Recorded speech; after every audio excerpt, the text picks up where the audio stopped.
Go ahead and call the meeting to order, a Brisbane City Council meeting of April 18th, 2019. If you'll join me in the Pledge of Allegiance. I pledge allegiance to the flag of the United States of America and to the republic for which it stands, one nation, under God, indivisible, with liberty and justice for all. Roll call. Please note for the record that all council members are present. Okay, report out from closed session. Good evening. Council met in closed session to discuss anticipated litigation and a personnel matter. No action was taken. Adoption of the agenda. Is there a motion? Move adoption. Second? Second. All those in favor? Aye. That brings us to oral communications number 1. Is there any member of the public that wishes to speak on an item not on the agenda? Seeing no hands, we'll go ahead and move on to presentation and proclamation. A proclamation for Mitch Bull on his retirement as president and CEO of the Brisbane Chamber of Commerce. It is, can you come up to the podium? Okay, I'm going to make you stand. Podium's in a different spot.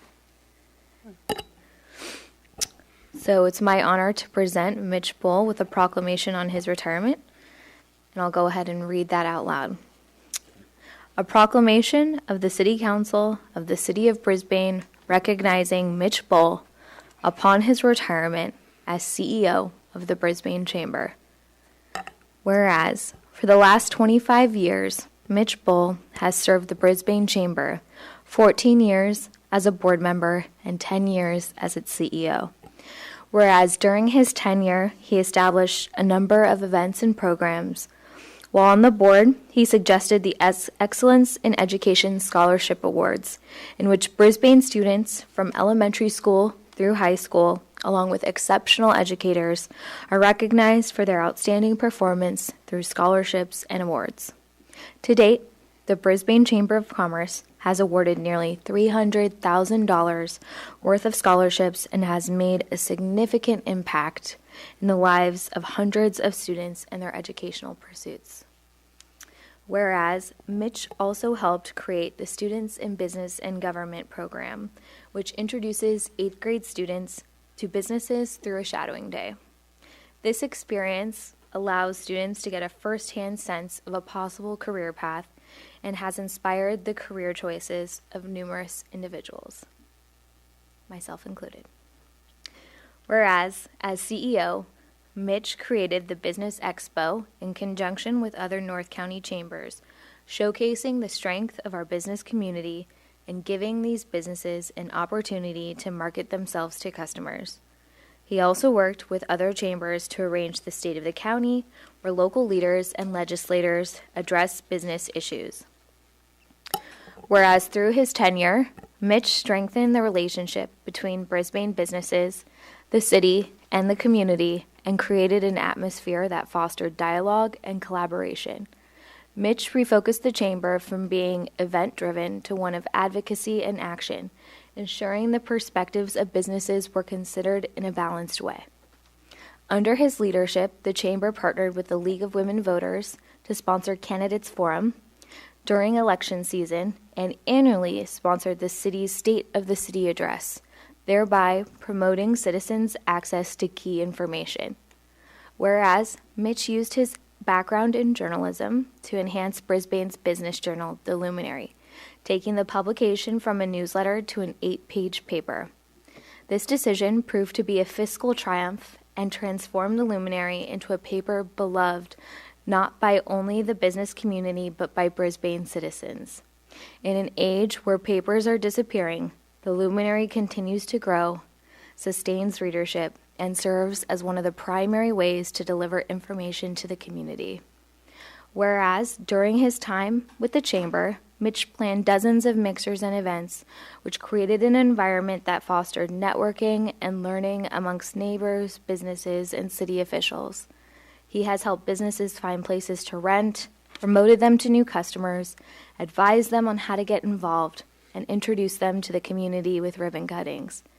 Now, therefore, be it resolved that the City Council of the City of Brisbane thanks Mitch Bull for his years of service to Brisbane and his development of the Chamber of Commerce into the successful institution it is today. Approved this 18th day of April, 2019.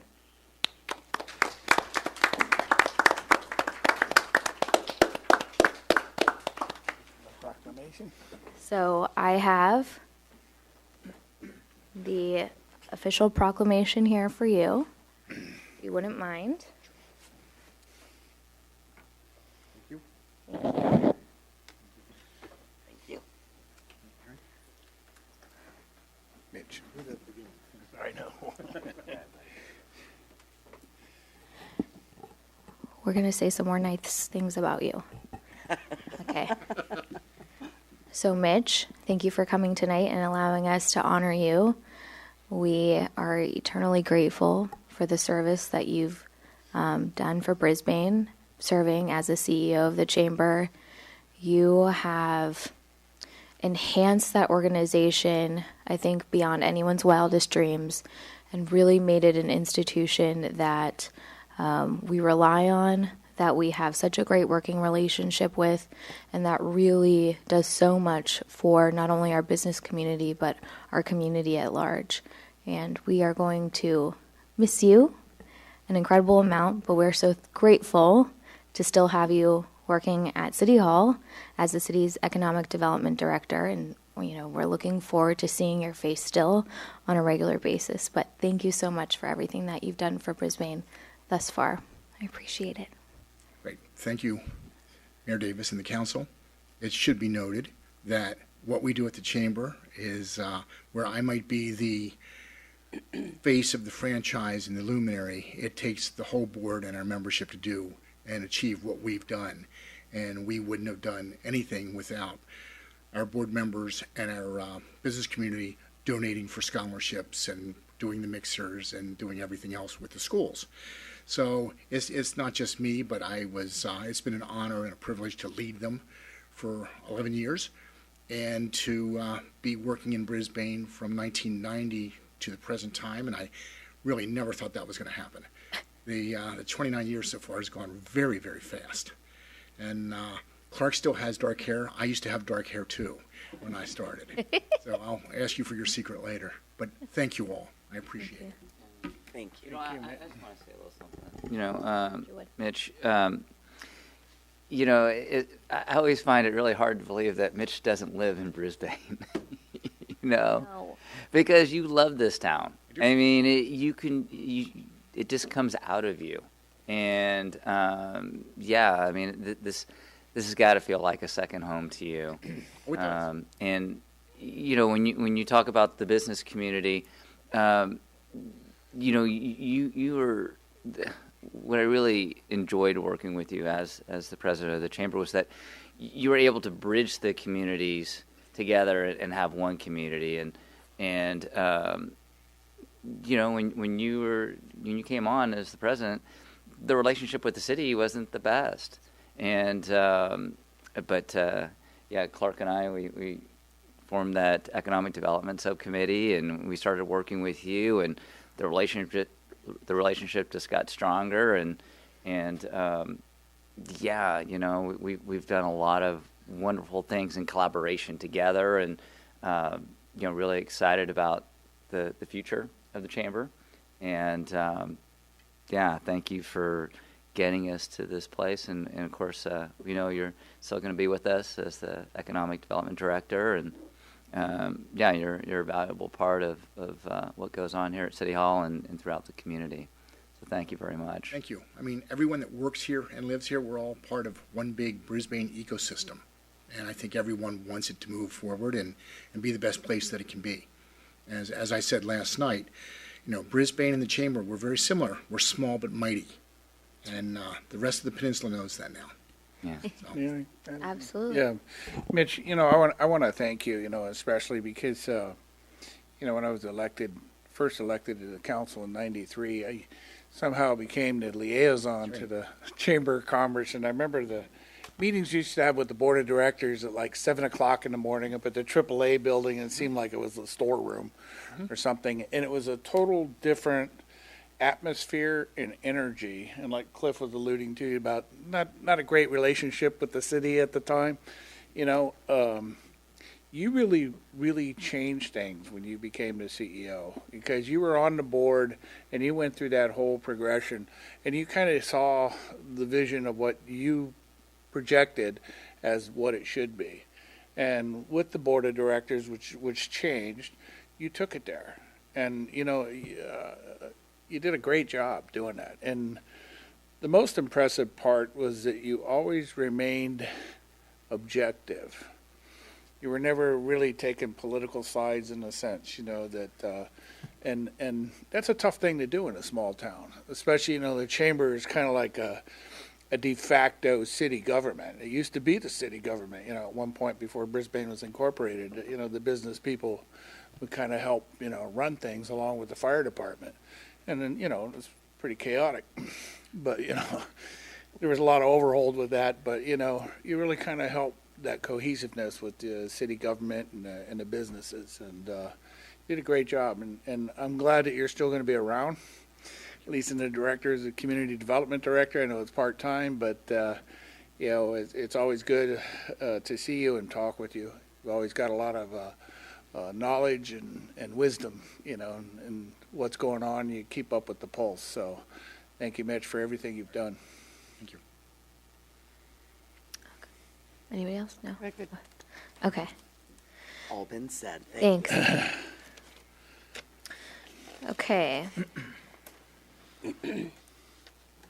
So that brings us to item B, comprehensive annual financial report. Staff report, please.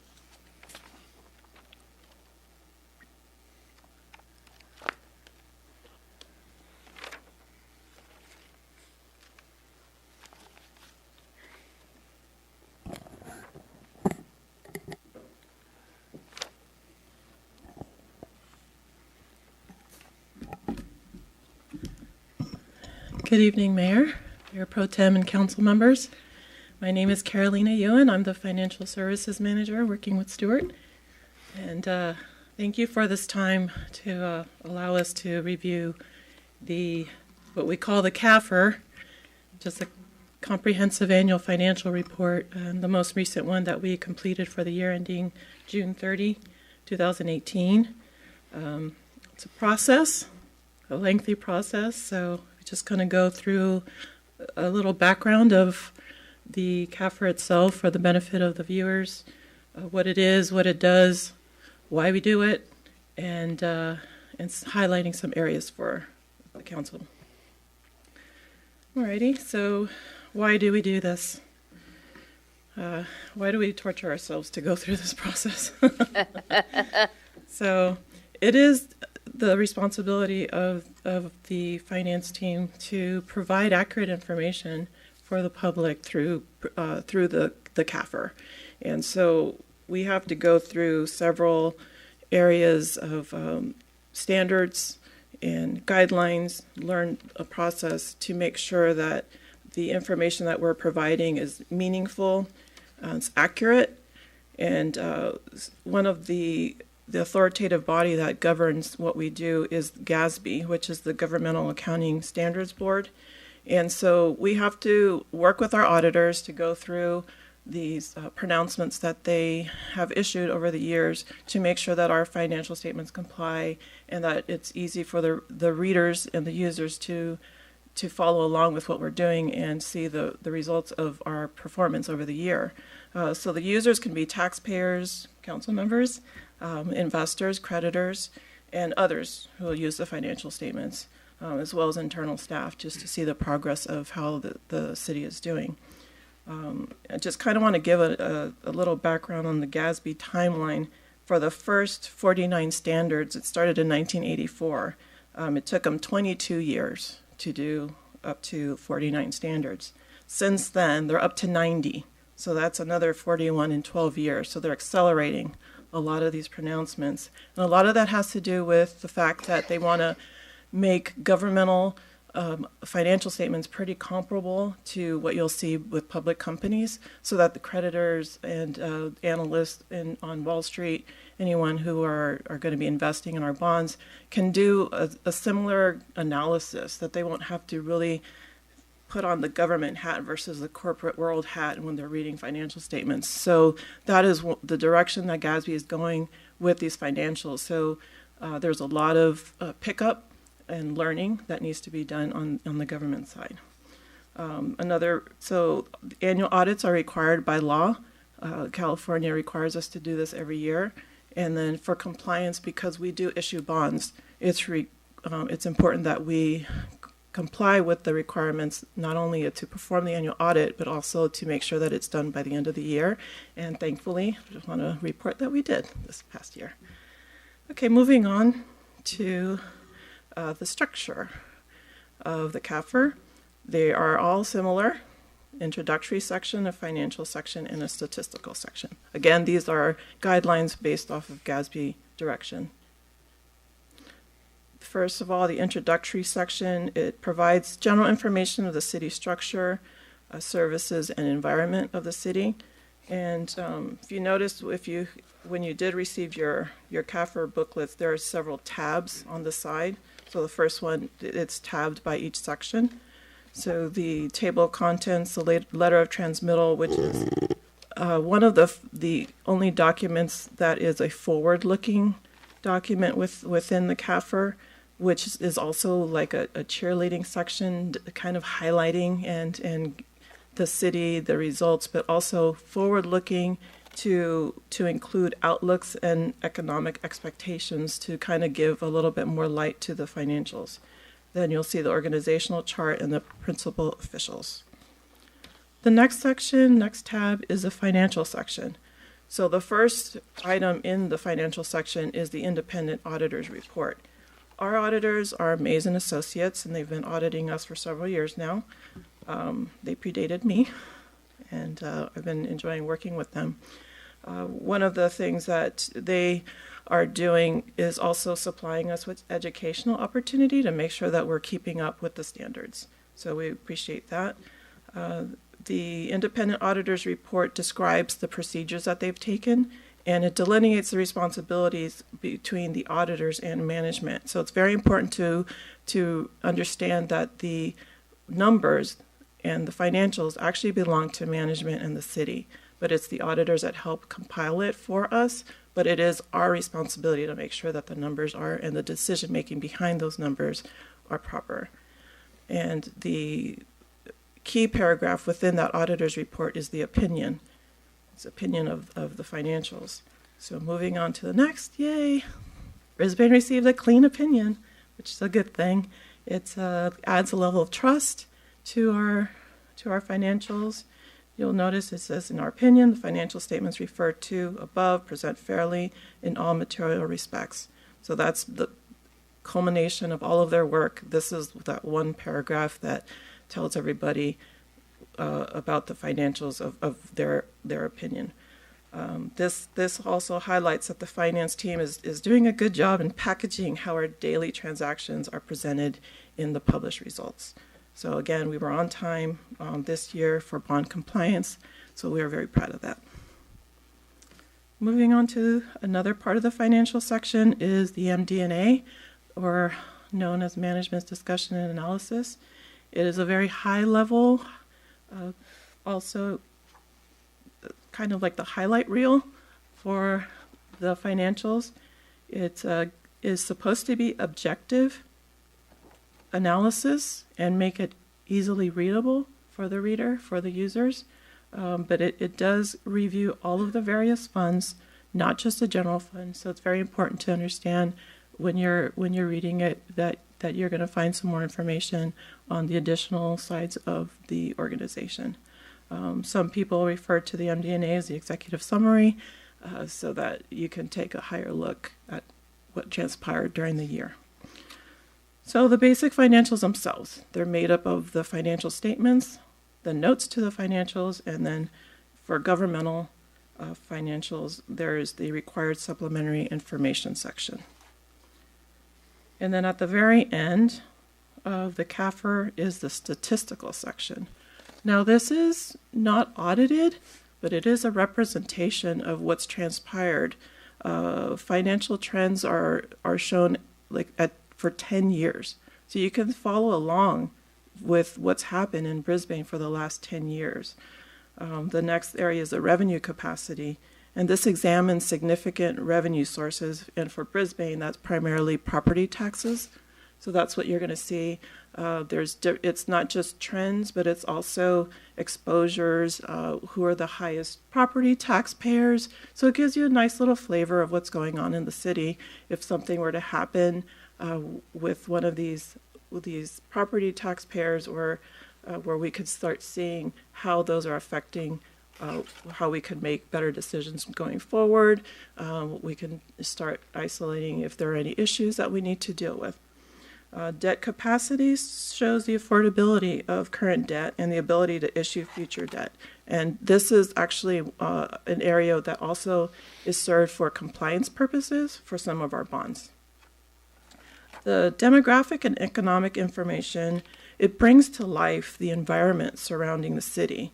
And there's potential risk to give the numbers some flavor. So an example is the top employers of Brisbane. And again, if you're looking at if something were to happen to one of these employers, if they decide to leave Brisbane, how does that affect the rest of what we're expecting and are coming through our budget and through revenue, or cost, or it just adds a whole different layer of things that we need to analyze when we're looking at the numbers.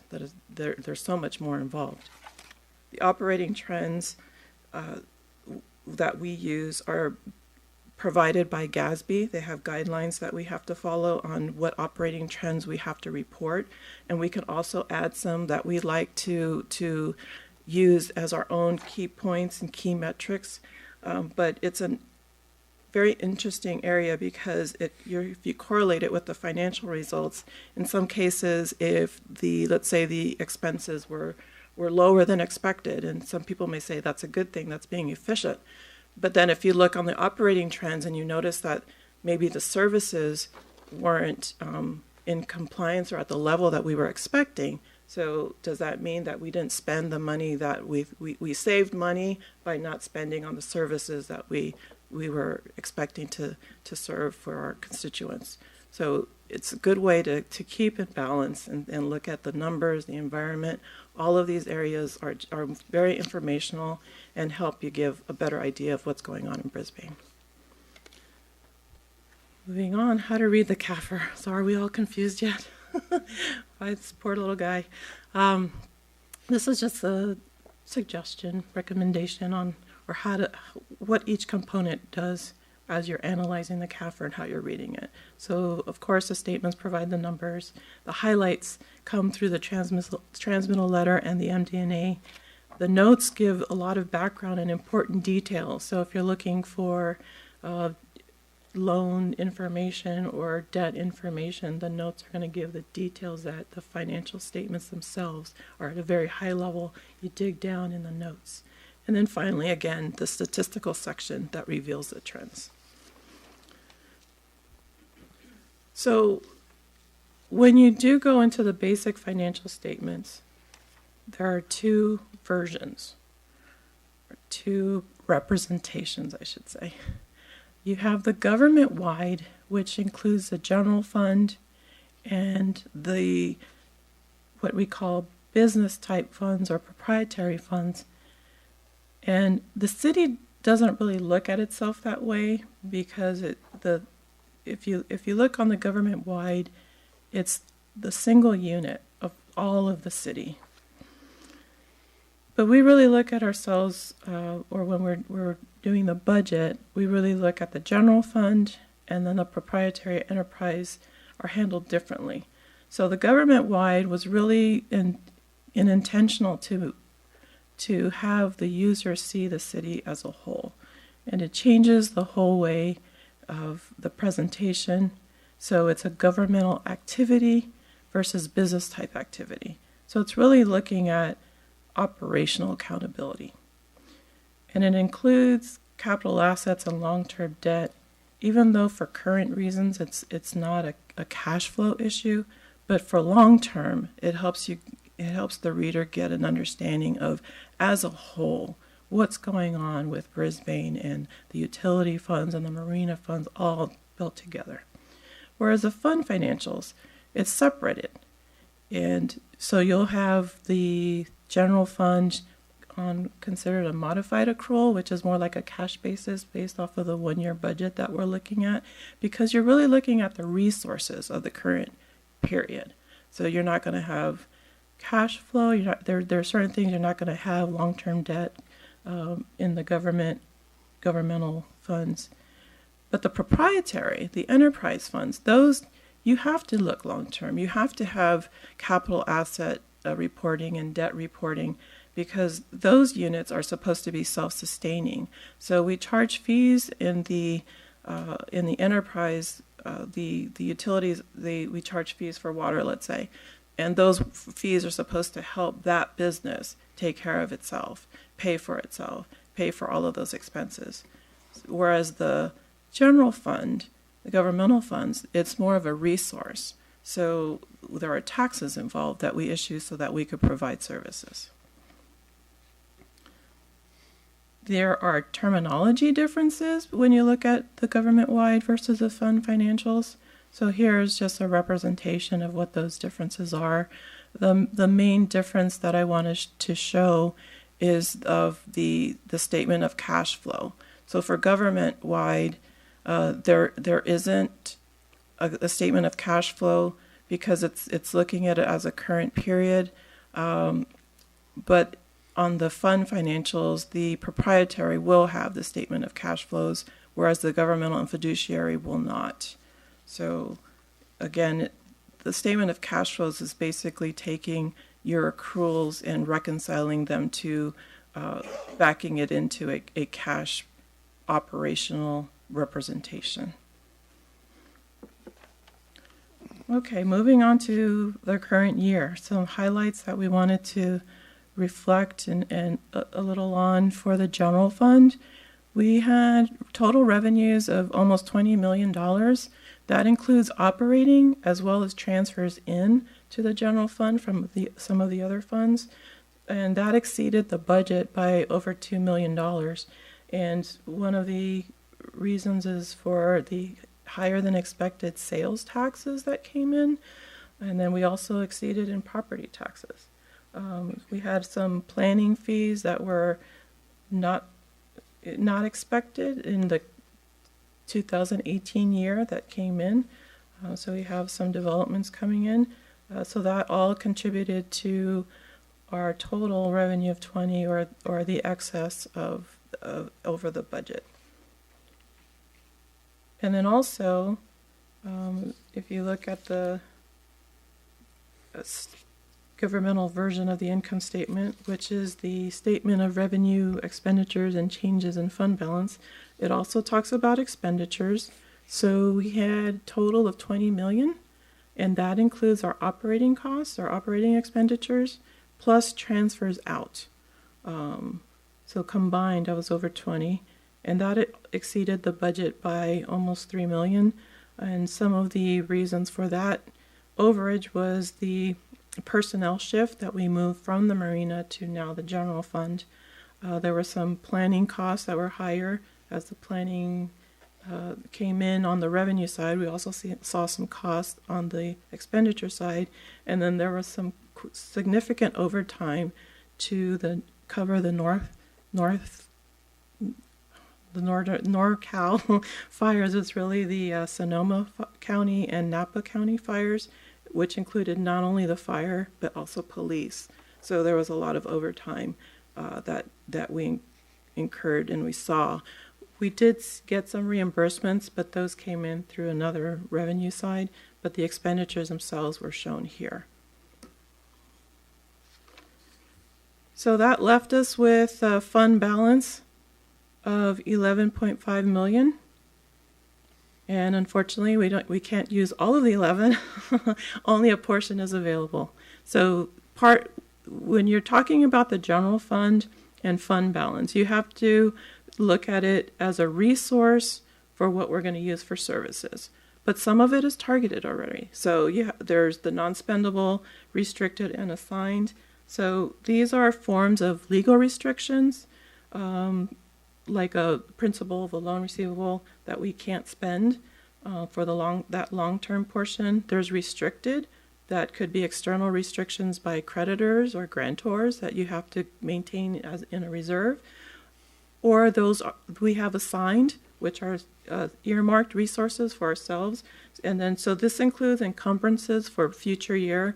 If we've already budgeted something and it didn't happen this year, but it's going to happen next year, we have to put a hold on those funds. And anything left over is what you have as available. And for cash flow purposes, it's important to know that this available fund balance it's part of what we have in cash. It's not all of cash, but it's a significant portion of it. So the city itself doesn't have a cash flow problem, because if you'll compare the available to what we have in expenditures, it's pretty much almost all of what we have in operating is already covered by a good chunk of our fund balance. So it's something that we are proud of, that we're a city that is self-sustaining, and that we are managing that fund balance to help future services. So moving on to the next section of the financials are the notes. And again, this is the detail that is going to give you a in-depth an understanding of what's really going on at the city. The first couple notes are setting the foundation for the financials, just giving you definitions of the accounting and budgeting policies, assumptions that we're using, estimates, methods that we have to use, all of the explanations that are required in accordance to generally accepted accounting principles or GAAP. So those two are very important just to lay that foundation as you're moving through the rest of the CAFR. The note 3 is a perfect example of the evolution of the GASB making the CAFR more like a public company financial statement. So back in the late 90s, the cash and investments were required to be disclosed as fair value, not just cost. And then you see that they're still tinkering with it. So in fiscal year 16, they had some additional enhancements. So it's continuing to trying to mirror the governmental versus the public company reporting. And I'm not going to go through all of the next ones, but I did want to show you and provide for you basically what the notes are and what their purpose is, and some of the key areas for us to look at. So note 8, again, is net position and fund balance. So if you go back and you want to have better understanding of the policies surrounding the fund balances and definitions, that's one of the notes you'd want to study. Next area, pension plans and OPEB or other post-employment benefits. These disclosures have been totally revamped in these recent years. The pension is unfunded liability is a huge hot topic right now. And so recently in fiscal year 15 was the first year we had to really report it and disclose it, and it stretched to it's almost like three or 4 pages now, just that one note. But it's giving more information to the reader and to the users and for the cities themselves to realize how much they have out there, that it's not just a current liability that they have to think about, but we as cities have to think of the future and what's out there. What have we promised our employees? Whatever decisions we're making now, how is that going to impact our future? So those disclosures help identify some of those areas and highlight some of the risks, whether it's discount rate risks or, depending on what types of programs you have. So that was for pension. And then in fiscal year 2018, the GASB said, hey, that was such a great idea, let's do it now for OPEB. So they did pretty much whatever we had to do for pension, we had to now disclose. And I brought a prop.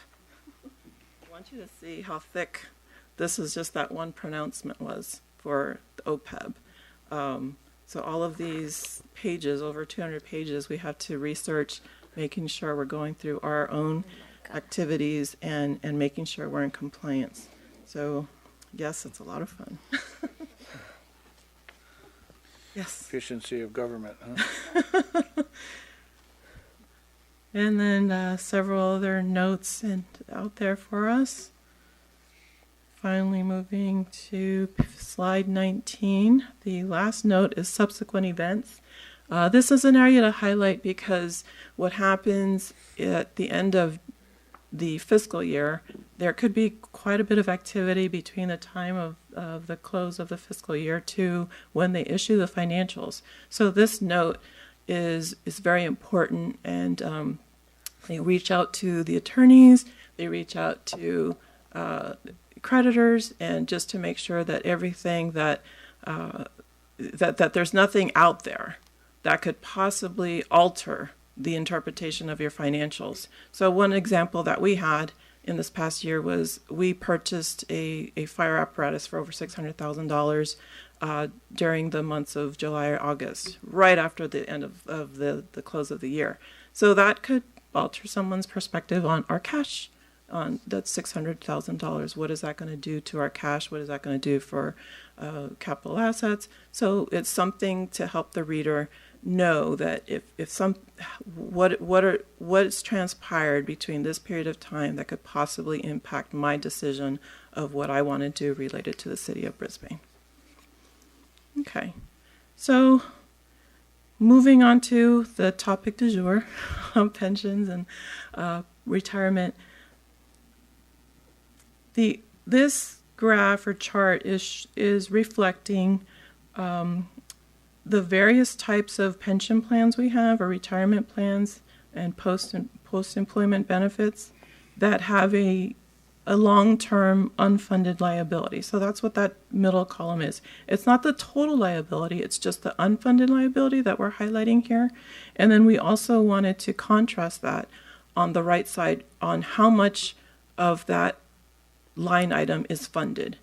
So it's the flip between the unfunded liability versus the flip side of the funded ratio. So just wanted to give you a little highlight and identify, disclose to council of the different plans we have and where we are with our funding.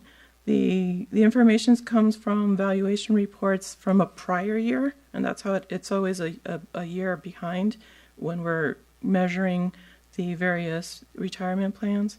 And then for OPEB, we just wanted to highlight that funded ratio is for the trust only. We also have an OPEB fund, an internal service fund here at the city, which at the end of June of 2018, there's an additional $500,000 sitting in there that can be moved to the trust, but it's not included there. So we just wanted to make sure that you guys were aware of that.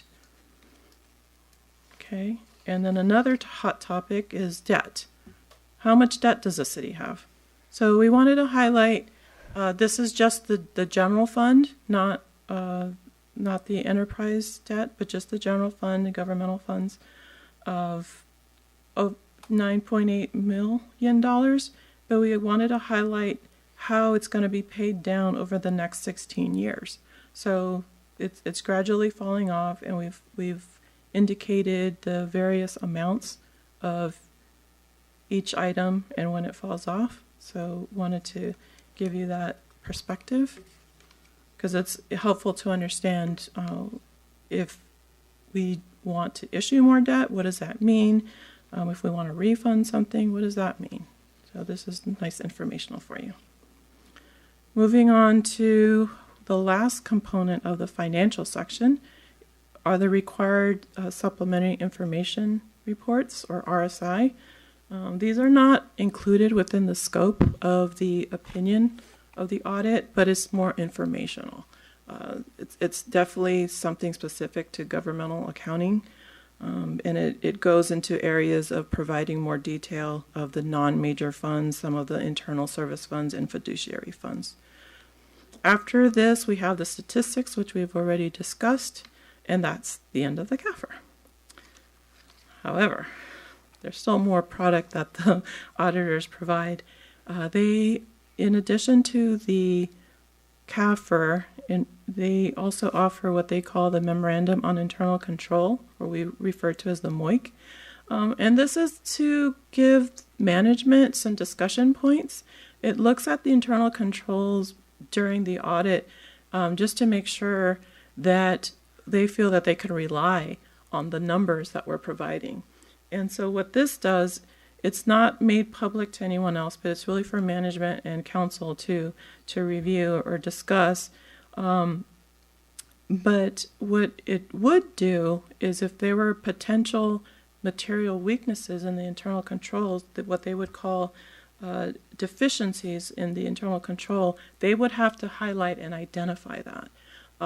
Just because what that would do is would prevent, if you had a material weakness, it means that you have the potential that you would not catch, prevent, detect, or correct a misstatement in a timely manner, which means you could be misleading the public when you're issuing your financials. Thankfully, Mays did not identify any material weaknesses with the city, and again, with our internal controls, again, that's a very proud point for the finance team. However, any auditor would not be doing their job if they didn't provide some kind of recommendations, and as a former auditor, I'm fully aware of that. I'm fully expecting that, and so I don't take it as a negative. It's really a collaboration of how do you look at your operations and your internal controls? Is there anything you can do better? And then in our case, because we're such a small staff, we're pretty much expecting that they're going to be coming back with recommendations because of the size of our staff. There's no way we can have pure, true separation of duties. So some of us have to wear multiple hats at times. So those are typical types of recommendations that they would present to us. It's something that we work with the auditors. They provide the recommendations, we read them through, we determine, is it something that we can implement? Is it something that's, it's not cost effective, or it's, it just doesn't make sense for our team. So any deviations from the recommendations, we just have to justify or determine if there's an alternative that we can, alternative process that we can do to mitigate the risk that they're raising by these recommendations. So management has addressed and implemented alternative procedures or reviews to mitigate the risk where necessary. So we moved on. You comment on your current year's recommendations, and then you have to provide a status update of anything from the previous year that they raised to make sure that it's not an ongoing issue. Part of the MOIC also addresses GASB pronouncements that are in the pipeline coming up in the next few years, whether they impact us or not. They are required to inform us of them. So there are actually two that are on the horizon for us that we will have to deal with. Fiduciary activities and GASB 87 dealing with leases. So I will, the city, or i.e. me, will have to explore further some of these pronouncements and what does that mean for us and how we're going to have to change any procedures that we have, or if we have to, how it's going to change our reporting. So that's what the auditors will come in to say, and most of the time these are areas that we're already aware of, but it's just their confirmation that they've raised it with us. Moving on to an area for the CAFR, the Government Finance Officers Association, or GFOA, they issue certificates of achievement for excellence in financial reporting. And this is something that the city used to apply for and had these awards in the past. In the recent recessions, we decided to stop applying for this award because there was a cost involved. We didn't find it was prudent, especially during the recession. But that did not change how we approached the way we prepare the CAFR. We were still holding ourselves to the same requirements necessary to achieve this award. And so now that we've had a couple fiscal cycles under our new accounting system under our belt, we decided that we want to go back and submit an application by next year so that we can be recognized for the work that we do, but also to make sure that we are in compliance and to that higher standard. It's a nationally recognized award, and then considering what may be coming up in the next few years with their cityscape expansion, we thought it'd be a good idea to have that recognition once again part of our CAFR. And then also it serves as a peer review for our auditors, just to make sure that they're holding up to their end, auditing us in the same standards that we need to be. So that was another reason why we decided to move forward, hopefully by next year. And then we have to have the CAFR available to the public. And so here we just have the area on our website where it's located. So if anyone is interested, there are soft copies of the last, I believe it's 10 years that we have on there.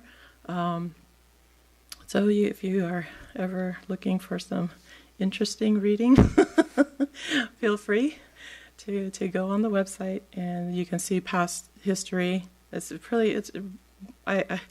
When I'm doing the trending reports, it's very interesting to see the evolution of Brisbane. And I would be remiss if last but not least, I cannot finish today without thanking several folks. I want to thank Clay and Stuart for their support through the year and during the audit process, because they're also called upon to discuss certain issues with the auditors for making themselves available. I'd like to definitely thank the finance team. There's no way we could do this without their everyday contributions and tireless work, their work ethic here, and the integrity with our team. It's top notch, and I'm very proud to be part of the finance team here in Brisbane. And I do want to make sure that they're acknowledged for the work that they do. And then it's every day, but it's also, there's this added extra stress of when the auditors come in, because they're asking for this, asking for that, and you're trying to do your job, and you still have to provide all this information while they're here twice a year. So I appreciate them very much. And I also like to thank the other departments, because part of the statistical section, I have to go out to other departments, and they have to provide information so that we can include in our key points and data. So I really want to appreciate the staff who are and they're also flexible with us during the crazy time when the auditors are in the building. So I do want to make sure that they're acknowledged for that. And with that, I leave it if anyone has any questions. Council questions? Yeah, I just got a couple. Okay. Here, thank you. Thank you for your presentation, very thorough. Thank you. You talked about the NorCal fires, so we had some overtime that we paid out, but then we were reimbursed from other counties. Correct. And was it about a wash, money that we spent and money that came back in? Yeah, there are different areas that they'll reimburse us. So for time, also for mileage, things of that nature. So it's never fully a wash, because there are limitations on what you can do for some of the benefit calculations, but and then the rates that you can apply. So it's not always completely a wash. All right, and then of course if there's something like a disaster that happens in Brisbane, people are coming and we're not stuck with this very large bill from folks coming. Right. We would. So FEMA usually goes through FEMA, and then FEMA will go down, making sure it was definitely something that we had to make sure all of our records were in order as we submit in order to get the proper reimbursements. Okay, and then I noticed that Mays and Associates, okay, they were the auditors. They've been the auditors for a while, so I'm assuming that there are other auditors out there. I'm just curious why we continue to use the same one. Does it make sense to perhaps use a different auditor certain years, just to, get fresh eyes on our books and making sure that, that everything is Right. up to snuff. You don't want them asleep at the wheel after 20 Exactly, years. yeah. Correct. Yeah, you guys are good. So. Right. There are different ways to look at that. You can go and do, like, there's some cities that maybe every 3 to 5 years will try a new auditor. It's a lengthy process to go through RFPs and such. There's also, like, this past year, we actually switched over from partners. So one of the partner that was on our assigned to us retired. And so there was a new partner assigned to us. So that in itself, some cities or companies for that matter, will use that switch in partner as like a fresh set of eyes, because Okay. that's also a different perspective. And then again, we are going, we one of the reasons why we wanted to do the award was also to make sure that they are on their toes as well, keeping up to the standards that they need to be. All right. And that's what that award process, it's like a peer review. So it does look thoroughly, not only at how we're doing or presenting the financials, but it's also the procedures that they're doing. All right, and we haven't reached out for the award since. I believe it's like session. 2009, 2010. Right, something like that. Yeah, I'd have to check exactly, but it was around that time. All right, and there's some costs, I'm sure. It's associated like a with that. $500 cost. Yeah. So when we hit the recession, we knew we were doing it right. We had received the awards. We're keeping it in the same style. We didn't feel it was worth $500 at that point in time. Also, when you look at the auditors, much to Carolina's chagrin, they bring in new staff every year at the lower level who look at our books and have different questions. The auditors also every year have different focus on what they're looking for. So they rotate through the issues within the city every few years. So they have a fresh eyes on different issues every few years. And I think we've changed not just have we changed our partner, as Carolina said, but we've also changed the lead staff person. So although we may not have gone out for a new auditor within the last 6 years, we have seen a complete changeover of staff there, and we have seen pretty much a change of what they are, how they look at it, and especially when you bring in new people every year who are getting trained, they are very thorough in trying to find, as any new person is, trying to find that issue that they can bring to their boss to say, look how good of a job I did. So there's a lot of things that as Carolina said, getting having the MOIC be as good as it is something we're very proud of. We also ask the auditors every couple of years to do a cash analysis for us to make sure that we have our internal controls not only within our finance department, but also with all the outlying areas that take in cash. So we're not having issues there either. Mm-hmm. We do a lot with the auditors. The challenge is when you change auditors, there's only like 3 or 4 that do governmental auditing. So you rotate through all of them anyway, if you make a lot of changeover. So that doesn't really help. You don't really get that clean eyes that you would think you would get. And then also, after the debacle of the financial crisis, the auditors have a very strict regimen of how they're supposed to do it and what their rules are. Because as you know what happened during the financial crisis, you did get to that problem where the auditors were just too closely tied to the companies, and not only were they providing audit advice or audit, but they were also doing the advice on how to do your financials. Management. And they were basically auditing their own work, and they are no longer allowed to do that. So there's a lot of more quote unquote Chinese walls in place to ensure that when an auditor comes in, they are seeing it with fresh eyes. Okay, thank you for providing that analysis. All right, that's it. Yes, thanks for the report. I mean, it was very informative, so I don't have any questions. Thank you. Thank you, neither do I. Okay. I can take my prop back. Yeah. That brings us So much. to the consent calendar. Do I have a motion to adopt items A through E? So moved. Second? Okay. All those in favor? Aye. Okay. Moving on to new business. Item A, consider authorizing the mayor to sign a lease of the parking lot at the Brisbane Inn for public parking. Staff report, please. Thank you, Madam. Excuse me. Thank you, Madam Mayor. This proposal before you tonight is for the city to lease the parking lot that is commonly referred to as the Brisbane Inn parking lot. It's on the corner of Visitation and Mariposa.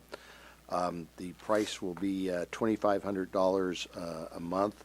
The lease will be between the city and Linda Greer and Brad Melvin, the owners of the property. There will be a 60-day termination notice in the lease agreement. If the council approves this tonight, the next steps will be for Public Works Department to go through and do some striping and to do some cleanup. There's also a planter box that will be removed, and we've already had conversations with the G3 group, and they'll be removing that and moving it to another location, or at least moving the plants and stuff to another location. Excuse me. And we anticipate using it for public parking for the downtown, but also for parking for the street sweeping night, so that people have a place to put their cars. There'll be a permit system that will be put together for that. So if there's any other questions I can answer, that's that item. I know when we have looked at this before that we also would allow the Brisbane Inn to continue using it as needed. I see this lease is dated tomorrow, which I'm assuming is contingent on everything else going well. But I see that there's actually pods in the area right now. So what would be the agreement between the current owners using it and what kind of access the city would have? Yeah, we'll have to work that out with them. They did inform me that they had some garbage bins there because of the fire that they had on the second floor, so they're taking care of that. So we won't be able to gain access for some period of time, so I'll keep the council informed on that. But the lease won't go into effect in terms of cost until we can actually have access to the site. Okay, that was basically my concern, because I would assume with construction, they're going to need some of that for doing their demolition and whatever construction they need to do. And so I wouldn't want to be leasing property we really couldn't use. That we couldn't use, yeah. No, that would not be good. Remind me again how much the cutting of the curb and striping and all that. I think Randy anticipated something less than $10,000. It was like 4,000. Yeah, I think I'm being conservative, but Yeah. I think he may have said 4,000 or 5,000. Okay. Yeah. I just wanted to make sure I wasn't imagining that. Yeah. Okay. And we have a guarantee of 12 months, and after 12 months. that, Yeah. it's all negotiable again. Correct. Even though we're putting in the improvements. All right. In the staff report, may I? Yeah. Madam Mayor? Staff report says, consider authorizing the mayor to sign, but there's no line for the mayor to sign. It's the city manager. So is that, which one's correct? Well, it could be either, actually. Oh, okay. I mean, we do this both ways, so, and they've already signed it, I guess, with the city manager on there, so I guess I'll sign it. Okay, so should we amend this? Yeah, and- Yeah, just amend The your agenda. motion. Tom, you reviewed this, right? I did review the agreement, I did not review the line, so I'm sorry I made the mistake. Okay. And they did sign it yesterday. Okay, Yeah. all right. But we're confident that this doesn't really, we aren't making payments until we have access to it. Yeah. I mean, did I have a direct conversation with them about that? No, but I mean, we're not going to implement this until such time as we are able to actually have access to it. So that would be when it would go into place. It's not going to be effective until it's signed and delivered or shared. So I was going to talk to Clay afterwards about just holding it, not signing it till this is resolved. And that's part of where I missed the city manager. I just missed the reference to mayor, so I apologize. So when we say that the Brisbane Inn is still going to have access to be able to use the parking for active parking, not for Storage. other purposes. Correct, yeah. Okay. Thank you. Are there any members of the public wishing to speak on this item? Seeing no hands, that brings us to council discussion. What's the council's pleasure? I'll make a motion to authorize the mayor or the city manager to sign the lease parking lot. I'll second that. All those in favor? Aye. Aye. All right. Okay. Item B, receive mid-year budget report and consider approval of Resolution 2019-10 to amend the fiscal year 2018-19 budget. Staff report, please. Yes. So normally I would do like another 20, 30-minute presentation, but knowing that you had the CAFR, I figured you were going to be financed out enough on presentations. And I don't think Carolina gave herself enough credit.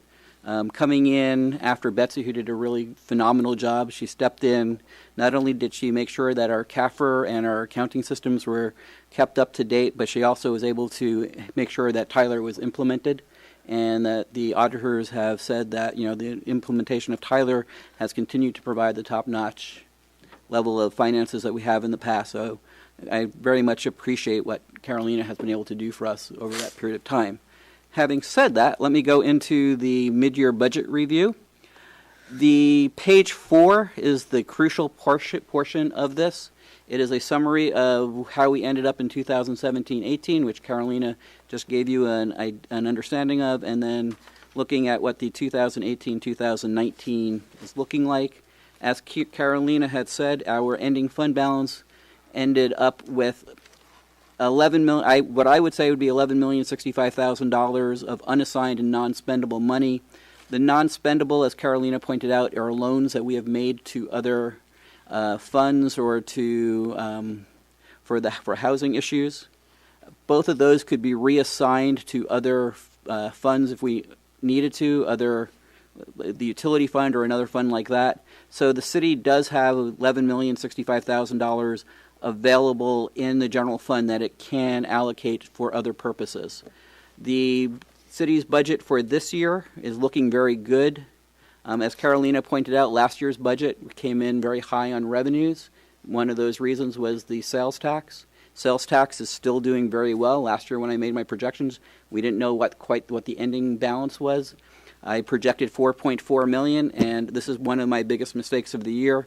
We will get at least $5.3 million this year in sales tax. So not in It's a hundreds. good mistake. Well, I mean, it's a good mistake. Like, I'd rather be exceeding 900. expectations. I'd rather exceed expectations than be below expectations. Yeah. So, but that does give us a little bit more money to work with this year. Our general fund expenditures are coming in just about on target. We're about $100,000 below budget, so not really anything to really need to make adjustments for. Both the utility fund and the marina fund are also coming in as projected, so no need to make changes there. So going through on page 4, what I would anticipate for the use of the ending fund balance. So for fiscal year 2018-2019, we had, at the time of the budget, projected an ending fund balance as of June 30th, 2019 of $8.2 million, $8.1 million. We are now reprojecting that to be $10.7 million, almost $10.8 million. So we're much better off than we had thought at the time of the budget. City Council, so what I wanted to do in the next section of page 4 was go through how staff would recommend that money would be used. Back in 2017, 2018, the City Council approved putting $400,000 addition into our pension trust, our 115 trust, to pay off to continue to help us with our unfunded pension liability. We will make that investment coming up. Also, as Carolina said, that we had unanticipated revenues coming in on the planning side. HCP was brought in a lot of plan check revenue. Plan checks don't happen immediately. Once you take in the money, you don't spend it all in the same year. So staff would recommend setting aside $200,000 this year to cover plan checks that we are still continuing to finish from last year's revenues. We also need to put money into our general liability fund. We need to put $500,000 into that. As you know, we were using our general liability fund to work through our issue with the state, and it's time for us to reimburse ourselves for that issue. So we need to put $500,000 into the general liability fund. The City Council has adopted a policy where $3.5 million of reserves would be used for emergencies. So that's what that $3.5 million is for. The City Council has also set aside a recession reserve. At the time that we did the budget, we were anticipating that would be $2.5 million with the increase in sales tax. I would recommend as staff that we increase that to $3,196,062. And I know that looks really exact, but it's based to make things work out from a number perspective. Really what we need is somewhere between 3.1 and 3.2 based on the increase in the sales tax. We need to increase what we have for the recession. The next one is our annual reserve, and what we do annually is we reserve 5% of our revenues and 5% of our expenditures in case something does not go right within the budget for that 1 year, but is not a systemic issue. I don't think we're going to need to use it this year, but it's good to have it in reserves. That way we have it available in the future.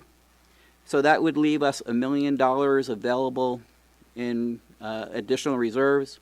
And based on the City Council policy that they talked about at the last mid-year budget, we would put 40% of that into our pension trust. We would put 40% into the OPEB trust, and then we would have $200,000 left available for capital projects.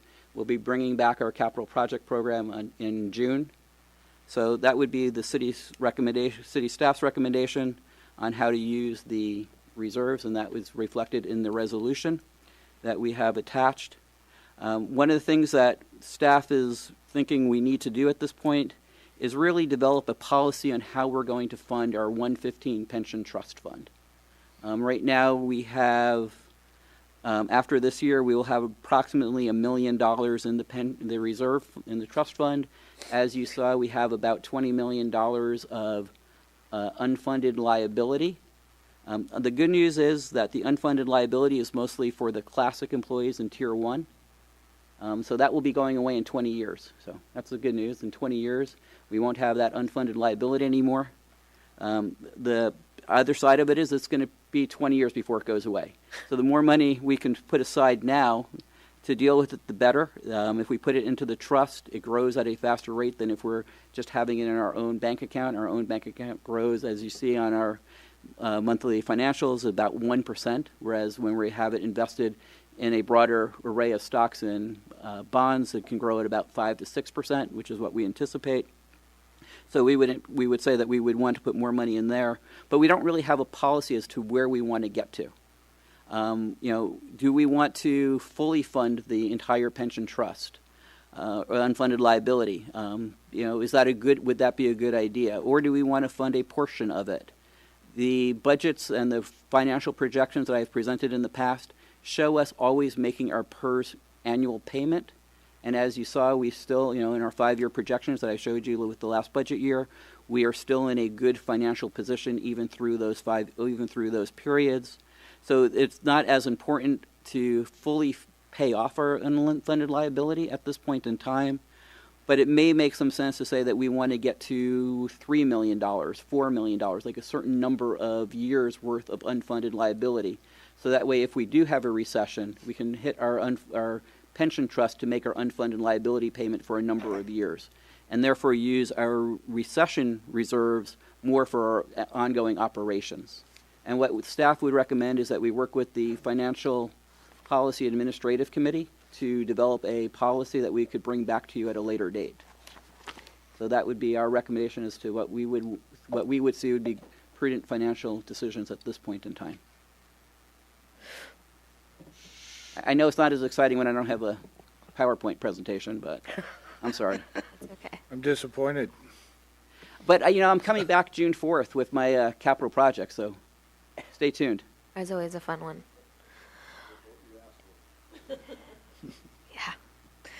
Any questions? I have a question. Okay. So, Stuart, if we want to put more money aside, how do we have this conversation to get into discussions about what that looks like. I think the best way to do it is to work with, have staff work with the subcommittee and develop different scenarios on how we can put money aside. What the city council has decided to, at this point in time, is to put money aside based on reserves being higher than anticipated. And that's one way to do it, and the council already had that discussion. But other ways to look at it is maybe revenues come in are better than we thought in our 5-year projection. So not waiting fully until after the fact. For example, and I'm not going to be able to pronounce the name, so Cleo was going to correct me. Sangamo? Sangamo? Sangamo. Oh, I got it. So they had, as you know, sitting on the Public Art Committee, they had $30 million worth of building permits, which generated $300,000 for the public art money, which is 1%. Well, their assessed value will go up, and the amount of property taxes they go up will increase by $300,000. We don't see that full $300,000, but we should see about $60,000 coming into our revenues on an ongoing basis, because although it's in the old redevelopment area, the successor agency has enough money to make all of its bond payments, so any new revenue gets distributed to the underlying taxing districts. So one of the suggestions I think from a staff perspective is that we might want to look at how does new property tax revenue impact us, and maybe we take a portion of new property tax revenue that's being generated off of Sierra Point and putting that into the pension trust fund to help fund that quicker than just waiting for unanticipated revenue. But also we could use maybe some of that revenue to cover some capital projects going forward. So I think that conversation would start with the policy committee and then come back to the city council for full discussion once they've had that conversation. Okay, thank you. Am I on that subcommittee? Is it me and Terry? Okay, because I was going to say, if I'm on that, I'd be happy to let you have my spot. Madison. You are interested. Well, gee, thank you, Mayor. You see Very how well. good I do in the public art committee?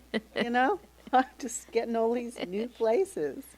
Well, you just sounded like you had an interest, so I wanted to make that available just in I case. think I already have it. Okay, well, then that's even better. Yeah. Any other questions? I do, Madam Mayor. Thank you.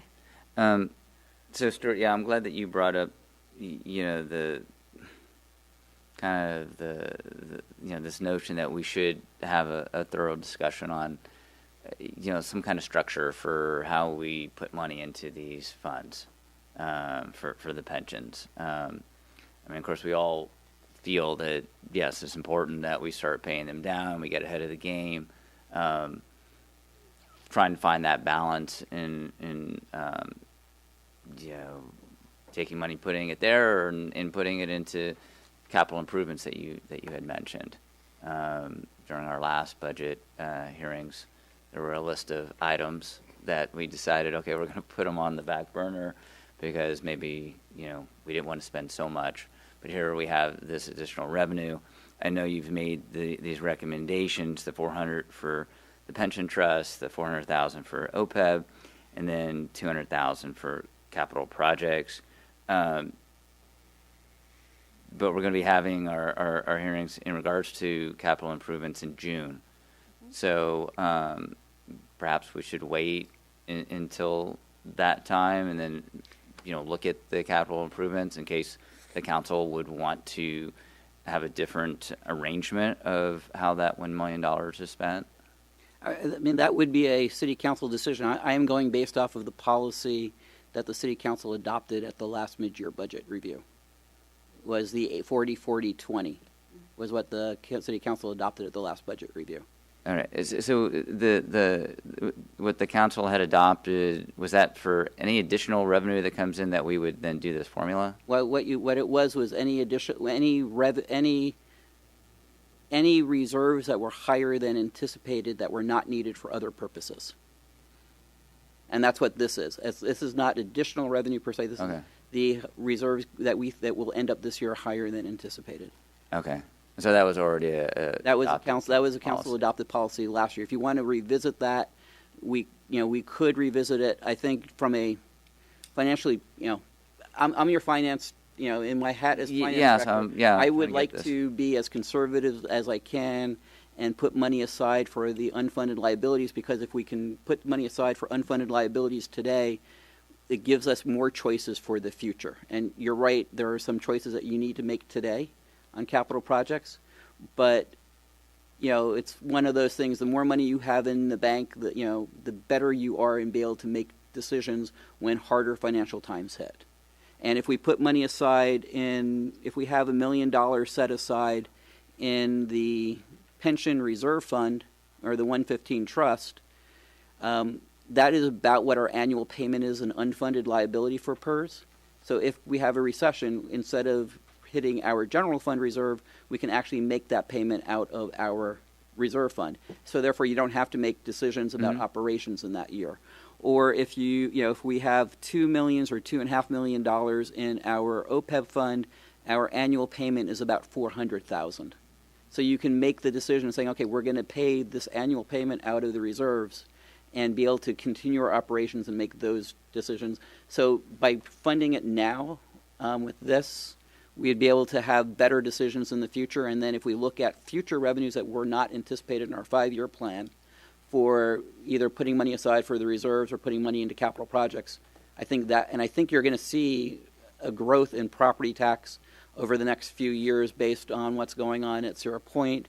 You've talked about increasing your taxes for cannabis that was not anticipated in the budgets. You're also looking, the Economic Development Subcommittee has talked about increasing TOT. So if you look at saying that those monies were not anticipated, and that may be in the $1 million range, maybe you want to say 50% of that million goes into capital projects, 50% goes into reserves. Got it. So I think you have a lot of flexibility going forward, but as your finance person, I'd like you to maintain as much of that flexibility going forward as possible. Okay, no, you explained it very well. Thank you. Any other council questions? I have no questions.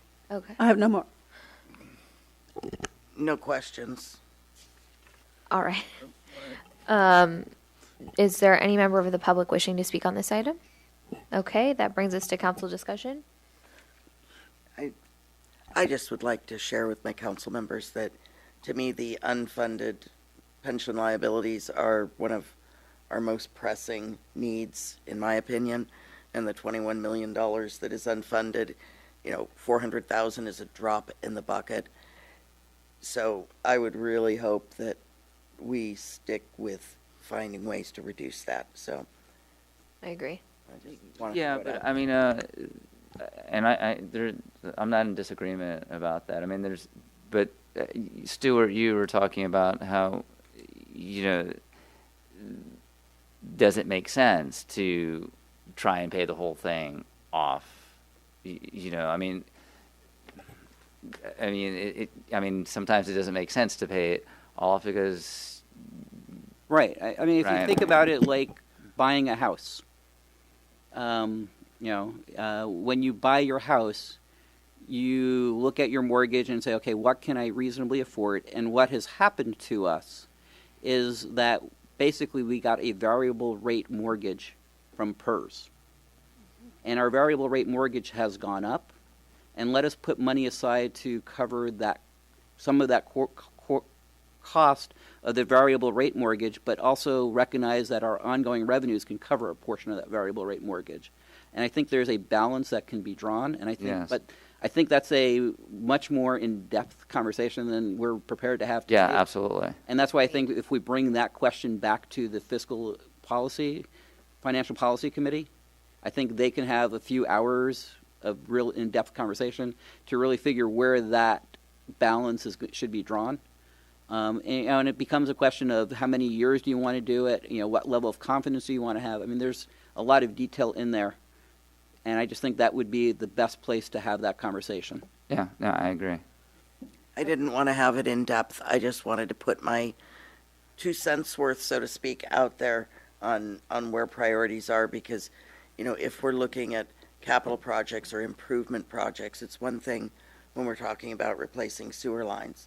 It's another one we're talking about having value added or increased amenities to the community, because, boy, you can put that list out there and everybody's going to raise their hand on something that they really want. But it's really important to make sure that we cover that retirement. No, for sure. And I think we're for our doing a really good employees. job of it. When you see how other cities are handling it, I mean, we are one of the best positioned cities in the entire county. And we're still small enough that it hadn't ballooned completely out of control, which is great. But anyway, I'll make a motion to approve resolution number 2019-10, amending the annual budget for fiscal year 2018-19, making appropriations for the budgeted amount. I'll second it. All those in favor? Aye. Item C, consider approval of an I agreement. want to talk on that. I asked. Oh, okay. No. I didn't. Yeah. I didn't hear the ask. Okay. Okay. Consider approval of an agreement for abandonment of public rights of way and transfer of real property between the City of Brisbane and HCPLS Brisbane LLC. Staff report, please. Thank you, Madam Mayor. This is an item that is a implementation piece to a 2008 development agreement between the City of Brisbane and HCP. There's a portion of the right-of-way, about 4,700 square feet, that was anticipated to be transferred to the private property owner. The two parties got together and came up with a fair market value of $200,000 for that site, and both sides are in agreement with regards to that. There are a number of things that need to take place to implement this, including a resolution of vacating the right-of-way, quitclaim to HCP, and then HCP will need to process a lot line adjustment. The $200,000 is recommended by staff to be used for planning and development of the public park open space area that we have out at Sierra Point. I believe we have $300,000 plus some development fees that will be coming in off of the Phase 3 project. So we're developing a fair amount of money to be able to do a nice park project out there. If there's any questions, I can answer them.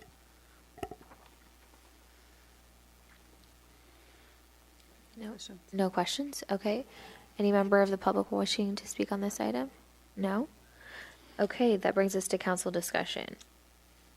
Motion to approve the agreement to consider abandonment of public rights of way and transfer of real property. Second. All those in favor? Aye. Aye. Moving on, staff reports. City manager's report on upcoming activities.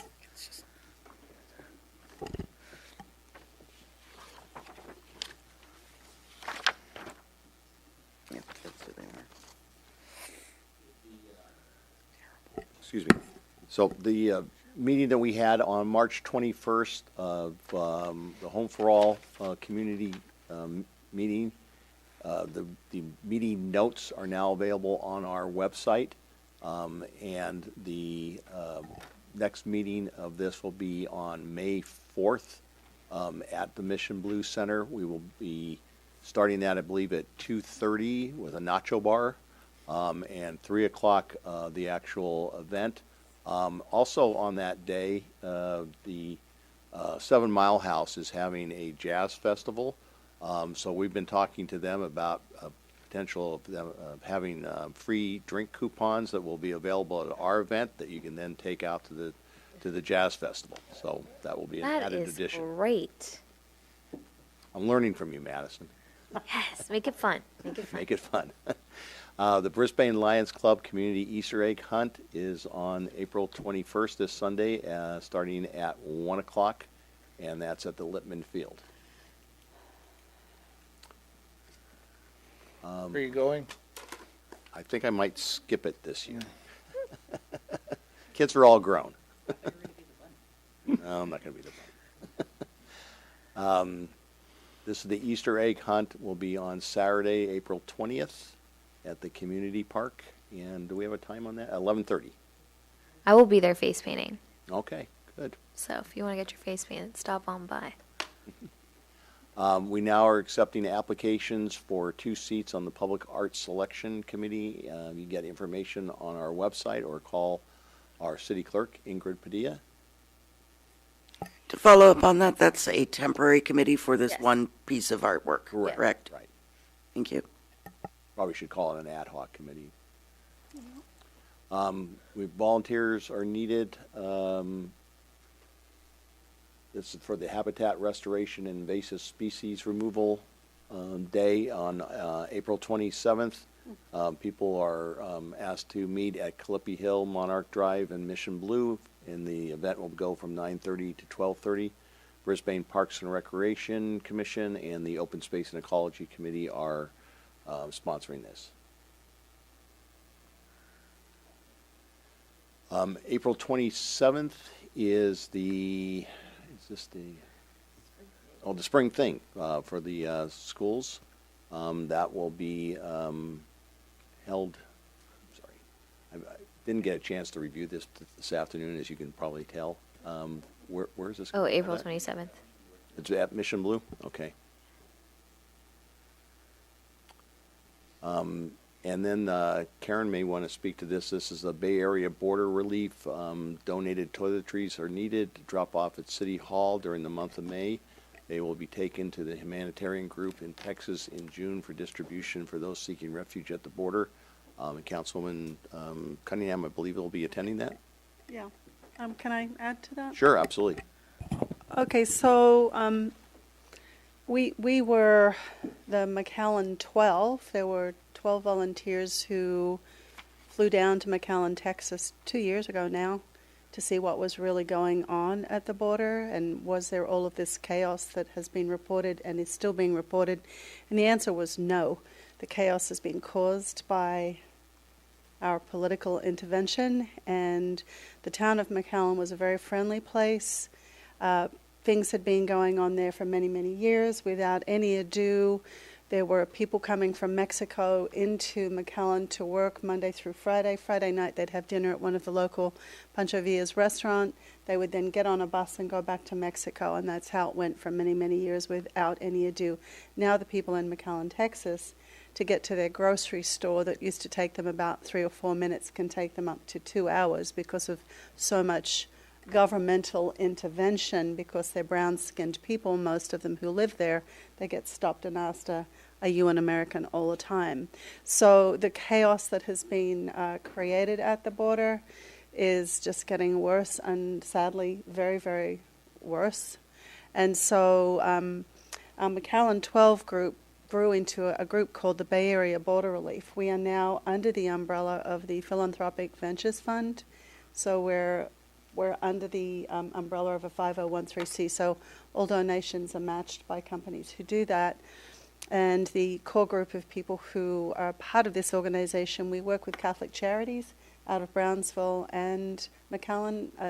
We're associated with them because it's a very well-known organization. Sister Pimentel will actually be coming to Burlingame on April 28th to speak. I'll send you some information on that. The woman is totally amazing. I don't know how she does what she does. And so what we've just been doing is collecting bits and pieces. And the first time we went down there, what we did was we asked the public for toiletry donations. So everybody who travels, don't throw away your toiletries. Bring them here. We've got a box at the hardware store. We're going to have one here. And volunteers from within Brisbane will be packaging these toiletries into shampoo, conditioner, soap, toothbrush, comb, whatever we can get. So please bring us your toiletries. And the 25-foot truck, somebody paid the $4,500 to have it go back to McAllen. And we can take as much stuff as we want, but let's not overload the city or anybody else right now.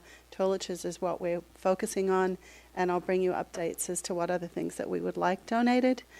But we have a 25-foot truck that we're driving to McAllen. Okay. June 22nd. Okay, thank you. As I indicated earlier, this community conversation number 2 will be at Mission Blue, starting at 2:30 on Saturday, May 4th. And we will also be coordinating with the Jazz Fest that will be from 12 to 12 at the 7 Mile House on Saturday afternoon, May 4th. Okay. So, Mayor and Council matters, countywide assignments, subcommittee reports. Start at the end, per usual.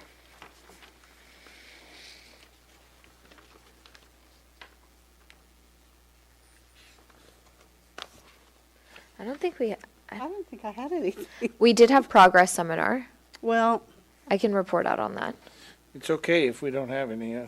well, Three. we should both say what we think about Progress Seminar because I think we both probably think quite different. Well, Okay, I'll probably think- I'll just give the general overview. So, 3 of us attended Progress Seminar along with Mitch Bull, our Economic Development Director. There were 5 sessions. You could attend 4 of the 5. They were on sea level rise, housing, regionalism. That was very interesting. Criminal justice reform, and then mobility funding. And then there were speakers. There was a speaker during lunch. She works for the 49ers and is of counsel to them. She's one of their attorneys. And then I believe Jackie Spear was there for the breakfast on Sunday. So then they also have a series of like different sorts of networking events, which I attended. I find for me personally, Progress, the quality of the presentations to me varies year to year. There seems to always be one on housing, which is the one that I think most people are really excited about attending because there's a lot of robust conversation happening there.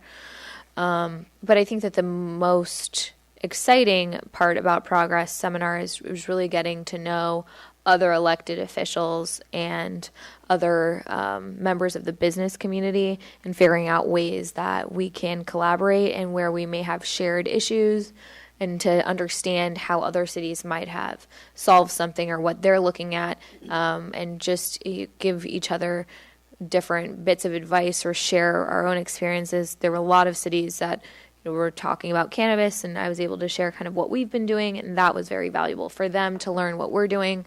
So all in all, it was a good conference, but I would say it was definitely the best part about it was the networking aspect. So I don't know if either of you would like to add anything to that. So from my perspective, and I did talk to Clay about it, progress isn't really the word I would choose, and I would hope that moving forward that we can give some input that actually opens the conversation a little bit more, has people thinking outside of the box. If we're just going to talk about housing and the fact that all projects moving forward are going to have a 15 to 20% affordable housing component to them, that's not very progressive. We've been talking about that for many, many years. We need to be talking about making smaller homes, making really affordable homes, and how do we do that? And I didn't get any of that out of that. And as well as the transportation, the only things really in the transportation arena, we're talking about adding fast lanes on the freeway and that Caltrain were doing overpasses and underpasses. There wasn't a mention of hovercraft or any other thought process regarding how to mitigate the traffic that is happening in the Bay Area at all. And I found that very disappointing. So I'm hoping we can stir the pot a lot. I will say one of the conversations was on regionalism, and that was maybe a little bit too progressive.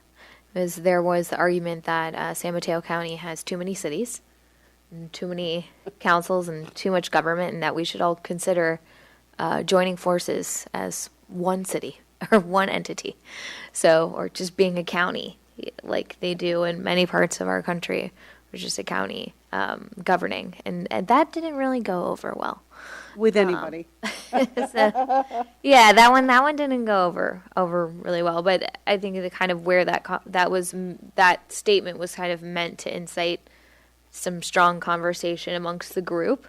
I don't know how realistic that suggestion was, but there was a lot of talk about how can we empower our supervisors to have more power, because there was an argument that they really actually aren't really in charge of very many things. They can't really do anything. They don't really have any influence. So anyway, that one. Sure, you That should be saying that publicly. no, I didn't say that. That's what was said by Mr. Gordon, I believe. He was the one who said that, and so everyone was kind of astounded that that was what the conversation ended up becoming. So, but yeah, those are not my feelings. I'm just reporting out on what was said. Anyway, would you like to say anything? You know, I missed out on that one. Everyone told me not to go to that one. That was a waste of time. Yeah, it was. So I didn't attend it. But, you know, I agree with you, Karen. I mean, I thought that the sessions were stale, and it's just the same old format and talking about the same things. And there really should be more engagement, you know, instead of being talked to. The people who are attending the session should be giving input in a more robust way, you know, providing ideas and interacting with each other. It's just, you know, you sit around the table and you listen, and then a couple people, you know, ask a question. It's like, you know, it's been like that every single progress seminar that I've attended. But like you said, Madison, you know, the main thing is the networking. And, you know, it was nice to talk with some of the senator candidates, you know, Right. Terry Hill's seat. And it's going to be really important that we get a good person, right? Someone that understands where we're coming from and is going to be a strong advocate for us in Sacramento. Mm-hmm. So that gave us, you know, an opportunity to talk to at least two of the candidates. You know, at that breakfast Sunday morning, I had a great conversation with Jackie Spare, and she was very excited about what we're doing in the Baylands, and she said that she wants to come and meet with us and get a better understanding of what our community would like to see, and getting her support and with some of the things that we care about, I think is really important. Yeah. So there, I thought it was a success. And I think I wrote, they have like a feedback form. So I wrote a lot of different suggestions for future topics, one of them being like the opioid crisis. So I feel like that's really affecting a lot of cities in San Mateo County. That's something that is not really being discussed in the way that it should be. And also a housing conversation that's a little bit more tailored to be like innovative housing styles and materials, like tiny homes or shipping container homes, or how like housing for first-time home buyers or millennials, and then also seniors. So I did fill out a feedback form and also talked about how, you know, the collaborative part is what's the most beneficial. I benefit from hearing all of the questions that were asked more than I benefited from hearing the initial presentations. And then every single person on the panel had to give their 2 cents to that question that in our housing conversation, maybe 4 people got to ask a question.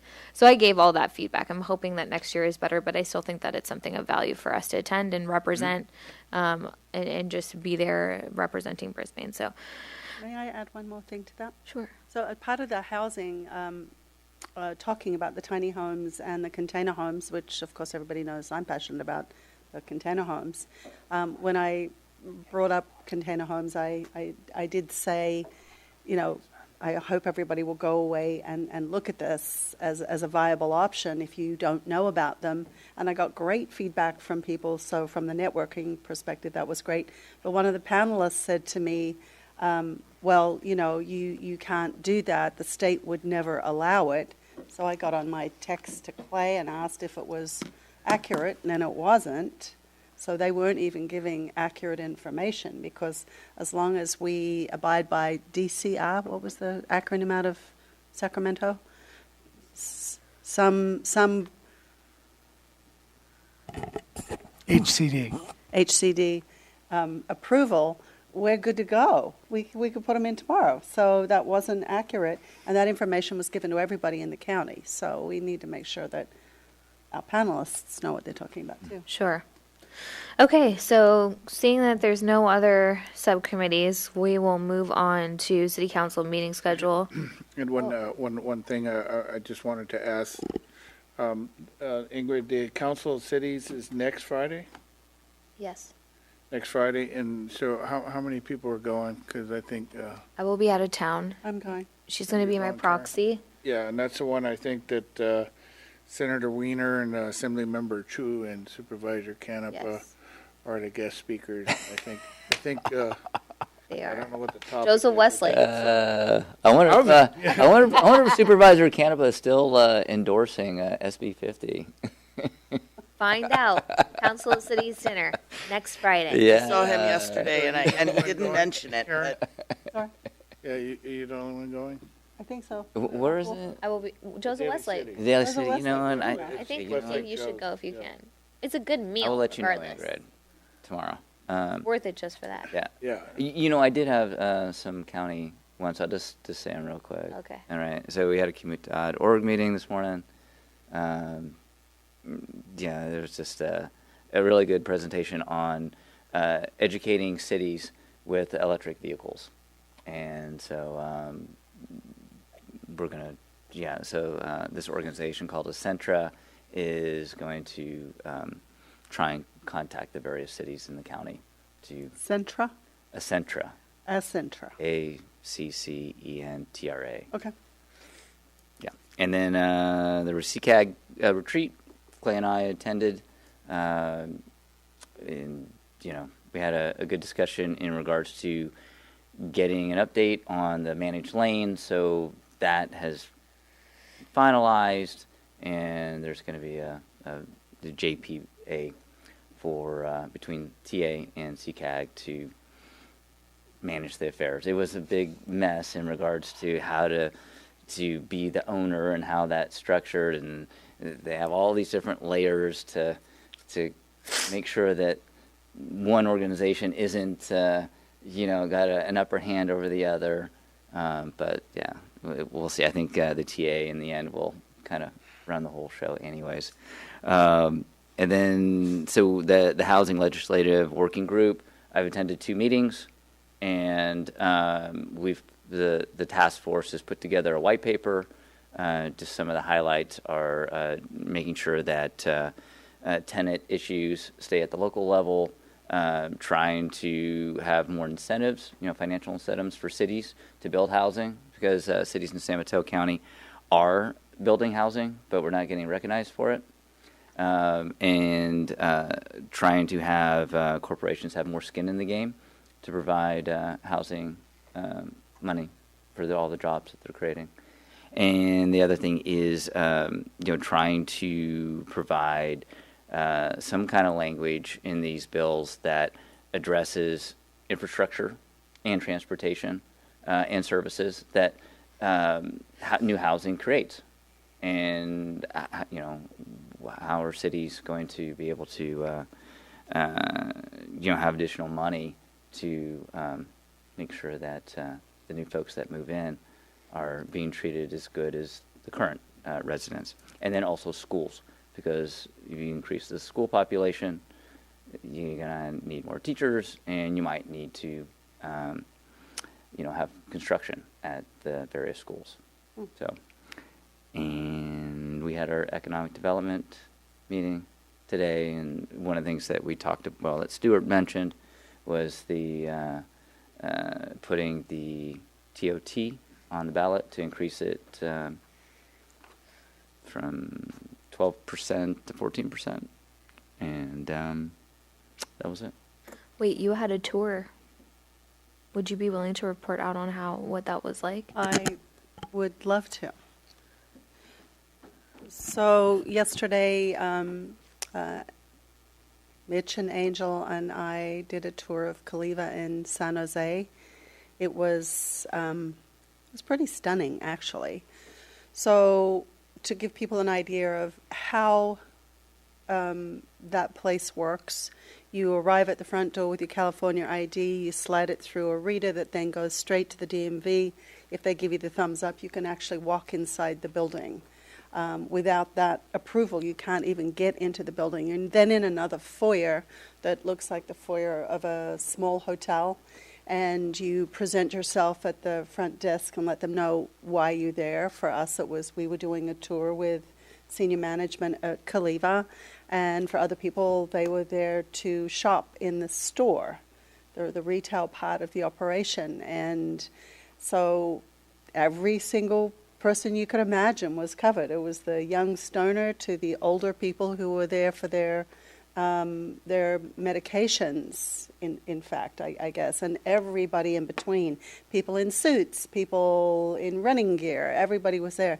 Then you go into the store, and I would describe their storefront, their retail establishment, as a cross between a small Apple store and a Starbucks. It is really quite that glamorous. All the presentation of all of the products that are available are on these beautiful displays. You feel like you're in the Sephora of pot, and that was pretty exciting. And I hate the smell of pot, and I couldn't smell it. So they've got such a great control on all of those things. And then, of course, we went into the actual operations, and that is just mind-blowing. It's the way they've done it. They now have stacks on the building, so there is absolutely no smell to the surrounding businesses or residents, and 50,000 square feet of people doing pot business is amazing. And are we allowed to talk about what happened on Tuesday publicly or not? The financial thing. Okay, so I'm going to say it, and if we get into trouble, we get into trouble. Tom's looking a little nervous. So Clay's like, hang on, squirm. So on Tuesday of this week, the Brisbane Kaliva office has only been, situation has only been around for 4 months. We actually did more in distribution than San Jose, which has been around for 4 years. 4 years. So in 4 months, we have surpassed on this one particular day. Might have something to do with 420, not sure, just hazarding a guess, but we did more business in Brisbane than they did in San Jose. And it was stunning. It was amazing. So nice to see the cannabis business coming out from the shadows. So I know that they've, anybody else who's interested in a tour, they've made that available, so we can go as individuals or in pairs. But anyway, I know that you were the first to go, so I'm just really interested in hearing how that went. So thank you for sharing. Okay, so let's move on to the City Council meeting schedule and scheduling interviews for committee and commission vacancies. So our next City Council meeting is going to be May 2nd. So for the interviews, we're going to need a 2-hour slot to interview the applicants for 1 vacant OSEC seat and then 1 vacant Complete Streets and Safety Committee seat and 2 seats on the Public Art Selection Committee for the skate park project. So we're looking at the following dates: Thursday, April 25th, 6 to 8, Monday, April 29th, 6 to 8, Tuesday, April 30th, 6 to 8, Wednesday, May 1st, 6 to 8. So I've checked my calendar. I can kind of start with where that's at for me. April 25th, I have a PCE meeting. I have 2 meetings that night. Yeah. Happy to miss it. I have 2 meetings that night. Yeah. So she has meetings, I have meetings. I have meetings that night too. So the 29th, I'll be out of town. So that's a no-go. And then, unless you want to do it without me. And then the 30th, we have a public art meeting at 4. So that goes 4 to 5, and then 6 to 8 with probably discussion afterwards. That just makes for a really long night. And then May 1st, I have it in my calendar that we have a cannabis subcommittee at 5:30. So I anticipate we'll probably need an hour for that. At least. So I'm seeing that conflict. If it starts at 5:30, that would go to 6:30, which again would make for a really long night.